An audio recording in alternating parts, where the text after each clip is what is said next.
ഇന്നലെ കോഴിക്കോട് സിപിഎമ്മിന്റെ ജില്ലാ സമ്മേളനം സമാപിച്ചിരുന്നപ്പോൾ ഈ ജില്ലാ കമ്മിറ്റിയൊക്കെ പുനഃസംഘടിപ്പിച്ചിരുന്നു. അതിൽ നിന്ന് പ്രായാധിക്യവും ആരോഗ്യ പ്രശ്നങ്ങളൊന്നും ഇല്ലാത്ത 2 പേരെ ജില്ലാ കമ്മിറ്റിയിൽ നിന്നും ഒഴിവാക്കിയിരുന്നു. അത് ജില്ലാ നേതൃത്വത്തിലെ ചിലരുടെ ഇടപെടൽ മൂലമാണെന്നുള്ള സൂചനകളാണ് പുറത്തുവരുന്നത്.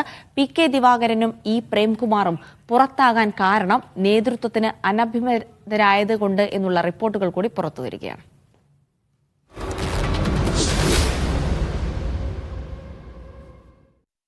പ്രായപരിധി, ആരോഗ്യ പ്രശ്നം എന്നിവ ചൂണ്ടിക്കാണിച്ചാണ് ജില്ലാ കമ്മിറ്റിയിൽ നിന്ന് 10 പേരെ ഒഴിവാക്കിയതെന്നാണ് ജില്ലാ നേതൃത്വം പറയുന്നത്.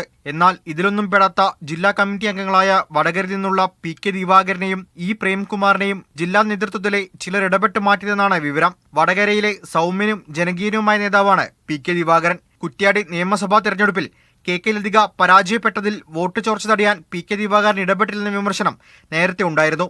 വടകര ഏരിയ സെക്രട്ടറി സ്ഥാനത്ത് നിന്ന് മാറ്റുകയും ചെയ്തു. പിന്നീടാണ് ജില്ലാ കമ്മിറ്റി എത്തുന്നത്. വടകര ഏരിയ കമ്മിറ്റിയിൽ മത്സരമുണ്ടായപ്പോൾ മത്സരം ഒഴിവാക്കാൻ ചുമതലയുണ്ടായ ദിവാകരൻ ഇടപെട്ടില്ലെന്ന ആരോപണം ചില നേതാക്കൾ ഉയർത്തിയിരുന്നു. വടകര ഏരിയ കമ്മിറ്റിയിലുണ്ടായത് ശരിയായ രീതിയല്ലെന്ന് മുഖ്യമന്ത്രി മറുപടി പ്രസംഗത്തിൽ ചൂണ്ടിക്കാട്ടിയിരുന്നു. ഈ കാരണം കൂടി ഉയർത്തിയാണ് PK ദിവാകരനെ ജില്ലാ കമ്മിറ്റിയിൽ നിന്ന് ഒഴിവാക്കിയതെന്നാണ് വിവരം. PSC നിയമനത്തിന് കോഴ വാങ്ങിയെന്ന പരാതിക്ക് പിന്നിൽ E പ്രേംകുമാറാണെന്ന് പ്രമോദ് കോട്ടൂളി ആരോപണം ഉയർത്തിയിരുന്നു. PSC കോഴ പാർട്ടിക്ക് വലിയ രീതിയിൽ അവമതിപ്പുണ്ടാക്കിയിരുന്നു. ഇതാണ് E പ്രേംകുമാറിനെതിരെ ജില്ലാ കമ്മിറ്റിയിൽ നിന്ന് മാറ്റാനിടയാക്കിയത്. ഇക്കാര്യത്തിൽ ജില്ലാ നേതൃത്വത്തിന്റെ മറുപടി ഇങ്ങനെയാണ്.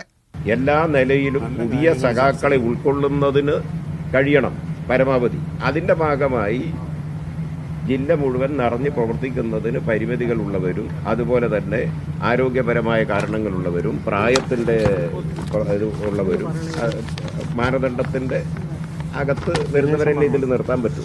PK ദിവാകരനെ പ്രത്യേകിച്ച് കാരണമില്ലാതെ ഒഴിവാക്കിയത് വടകരയിൽ ചർച്ചയാവുന്നുണ്ട്. മീഡിയ 1 കോഴിക്കോട്.